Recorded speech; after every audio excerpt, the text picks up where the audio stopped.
Pemirsa, Komisi Pemberantasan Korupsi KPK memeriksa Wakil Gubernur Banten, Rano Karno, sebagai saksi terkait kasus penyelesaian sengketa pilkada di MK. Selain itu, KPK juga hari ini memeriksa tersangka Hambalang, Anas Urbaningrum, untuk pertama kali pasca ditahan.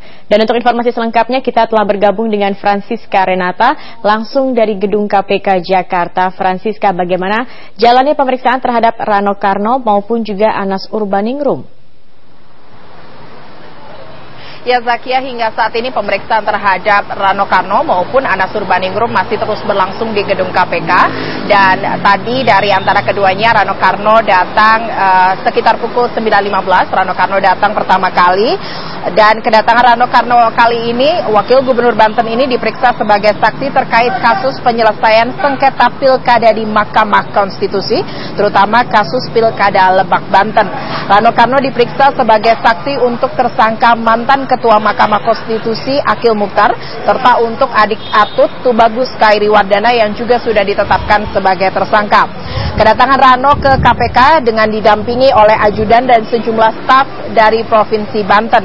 Namun Rano masih menolak berkomentar terkait dengan rencana pemeriksaannya hari ini dan menyatakan bahwa dirinya baru akan memberikan keterangan usai diperiksa oleh KPK.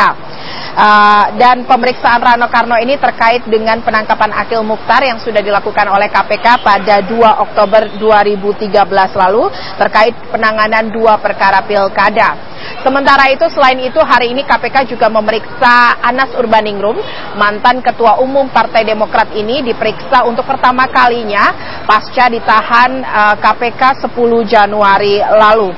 Anas datang ke KPK sekitar pukul 10 dengan mobil tahanan, dan dalam pemeriksaan kali ini Anas ditemani oleh kuasa hukumnya, diantaranya Firman Wijaya. Anas Urbaningrum ditetapkan menjadi tersangka kasus dugaan pemberian dan juga janji dalam kaitan proyek Hambalang dan proyek lainnya.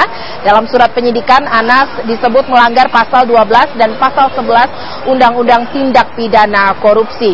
Anas diduga mendapatkan dana sebesar 2,21 miliar dari proyek Hambalang, dan uang itu digunakan untuk pencalonan Anas sebagai calon ketua umum dalam Kongres Partai Demokrat di Bandung 2010. Mantan Ketua Umum Partai Demokrat ini tadi berharap pemeriksaan pertamanya ini akan menjadi alinea awal supaya Anas dan juga tim kuasa hukumnya bisa menemukan keadilan dan kebenaran, karena hingga saat ini Anas masih membantah semua tuduhan yang dikenakan kepadanya terkait dengan kasus korupsi Hambalang.